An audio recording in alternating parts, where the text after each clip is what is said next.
私ずっと思ってたんですけど、ハイリスク、ハイリターンって本当なんですか？だって、危ない橋を渡ったら必ず儲かるなら、みんなやるじゃないですか？いい疑問ですね。実は、ハイリスク、ハイリターンは半分しか正しくないんです。半分。じゃあ残りの半分は嘘なの？嘘というか、どんなリスクでもリターンが増えるわけじゃないんです。報われるリスクと報われないリスクがある。これを1964年に数学で証明した人がいます。報われないリスク。それ、片思いみたいなやつですか？恋愛に例えるのが早すぎますが、方向性は嫌いじゃないです。やった、嫌いじゃないって言ってくれた。その論文が、ウィリアム・ F・ シャープのキャピタル・アセット・プライシズ。1964年の研究です。この研究でシャープは1990年にノーベル経済学賞を受賞しています。ノーベル賞。リスクの正体を暴いたでノーベル賞もらえるんですか？もらえるんです。それくらい、投資の世界を根本から変えた理論ですから。じゃあ今日は、報われるリスクの見分け方を教えてくれるんですね。そうです。まずはリスクの正体から整理していきましょう。ひなちゃん、リスクって聞いて何を思い浮かべますか？お金が減ることですよね。損するこ多くの人がそう思いますよね。でもこの論文では、リスク、価格のブレ幅なんです。上にも下にも大きく動くこと。それ自体がリスク。損だけじゃなく、得も含むんです。と。得もリスクなの。ないか不思議。ジェットコースターを想像してください。上に行くのも下に行くのも、揺れが激しいこと自体が怖いでしょう。ああ、確かに、上がっても、次落ちる。ってドキドキしますもんね。そう。そして、シャープはこのリスクを2種類に分けたんです。ここが核心。一つ目がシステマティックリスク。市場全体が動くリスクです。不況とか、金利の変動とか、戦争とか、すべての株が一緒に影響を受けるリスクですね。全部まとめてドーンとくるやつ。怖い。二つ目が非システマティックリスク。ある会社だけに起きる個別のリスクです。社長のスキャンダルとか、工場の事故とか、その会社だけの問題ですね。ああ、推しのアイドルグループで言うと、メンバー一人のスキャンダルと、音楽業界全体の不況みたいな。今日の例えは割と的確ですね。メンバー一人の問題は、別のグループには影響しない。褒められた。今日は調子いいかも。調子に乗らないでください。で、ここからが重要なんですが、非システマティックリスク、つまり個別のリスクは分散投資で消せるんです。分散投資。いろんな株をちょっとずつ買うってことですか？その通り、たくさんの銘柄に分けて投資すれば、一社のスキャンダルが起きても全体へのダメージは小さい。でも、市場全体のリスク、システマティックリスクは何銘柄買っても消えない。消えないの。100銘柄買っても。消えません。だって不況が来たら、全部の株が下がるでしょう。ああ、確かに。嵐が来たら海の上のボート全部揺れますもんね。その例え、かなり良いです。消せないリスクだけが、リターンとして報われる。また褒められた。今日2回目。記念日。記念日にしないでください。さて、じゃあその消せないリスクをどう測るか。そこで登場するのがベータ値。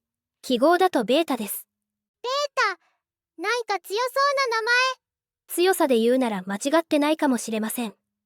ベータ値は市場全体が動いた時に、その株がどれだけ一緒に動くかの数値です。もうちょっと具体的に。例えば、市場全体が 10% 上がった時、ベータ1の株は同じく 10% 上がる。市場と同じペースですね。ベータ2の株は、市場が 10% 上がると 20% 上がる。逆に 10% 下がったら 20% 下がる。動きが2倍です。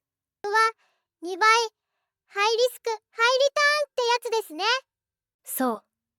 そしてベータ 0.5 なら、市場が 10% 動いても 5% しか動かない。穏やかな株です。わかった。ベータって嵐の時にどれだけ揺れるかのボートの大きさみたいな。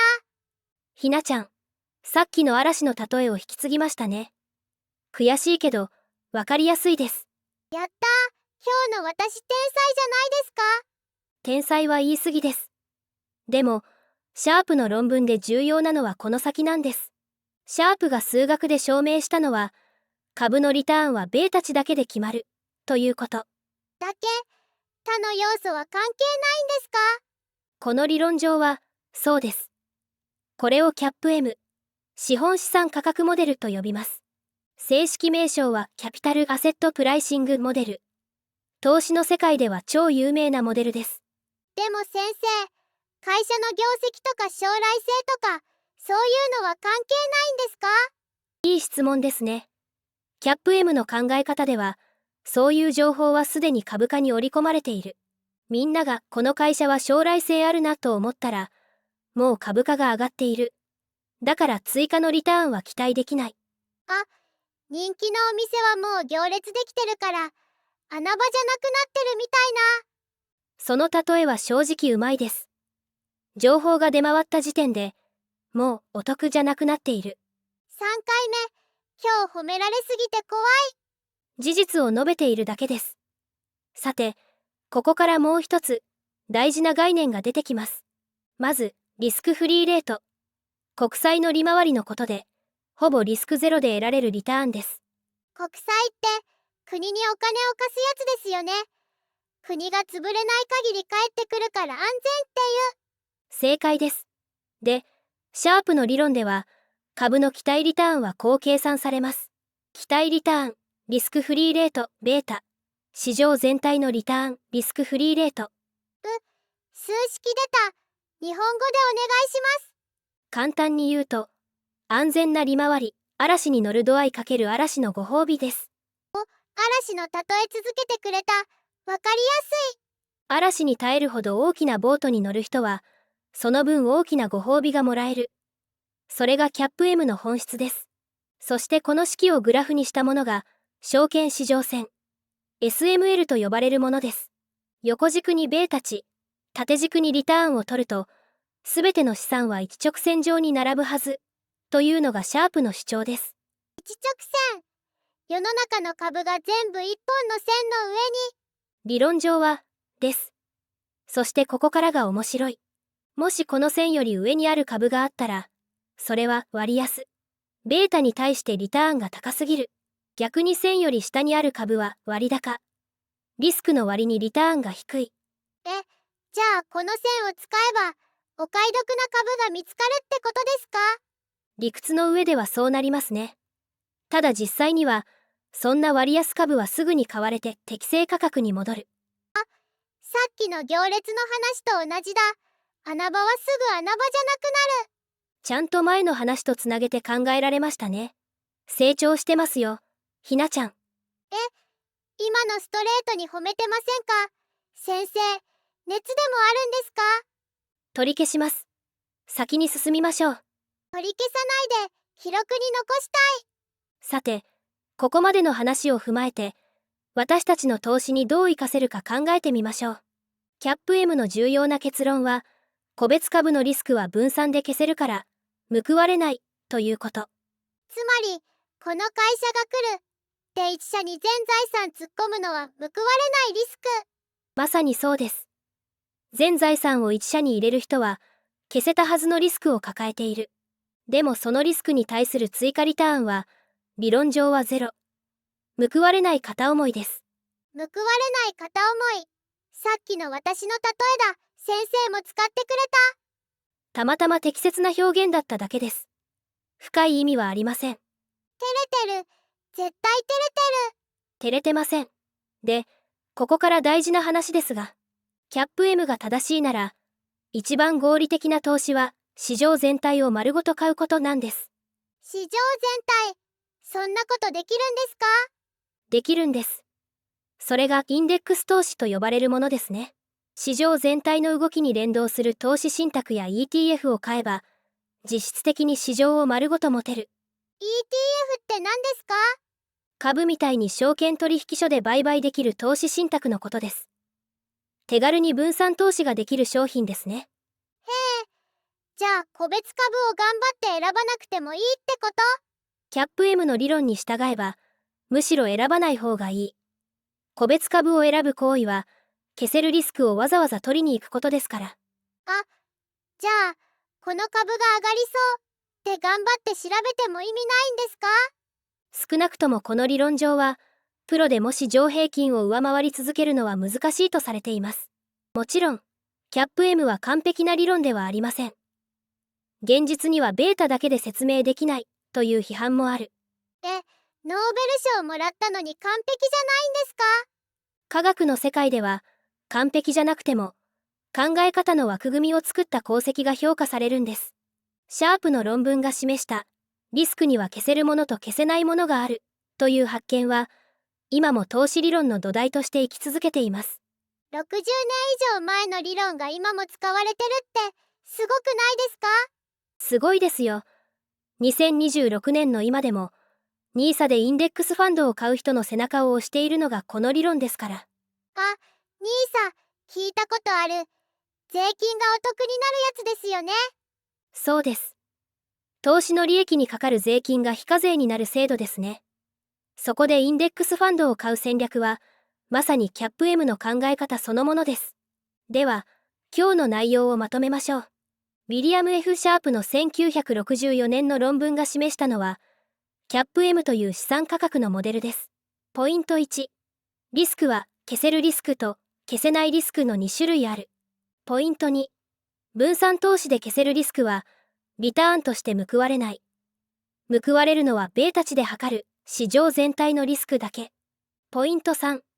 だから理論上、一番合理的な投資は市場全体に投資するインデックス投資。報われるリスクだけを取る。なんかかっこいいですね。見た目のかっこよさで投資判断をしないでくださいね。でも私、今日でベータ値って言葉を覚えましたよ。明日友達に自慢します。自慢するなら中身もちゃんと説明してくださいね。なんか強そうな名前で終わらないように。大丈夫です。嵐の時にどれだけ揺れるかのボートの大きさって説明します。まあ、入り口としてはそれでいいでしょう。興味を持ってもらえたら、もっと深く学んでみてください。今日もありがとうございました。まずはインデックスファンド調べてみます。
見てくれてありがとうございます。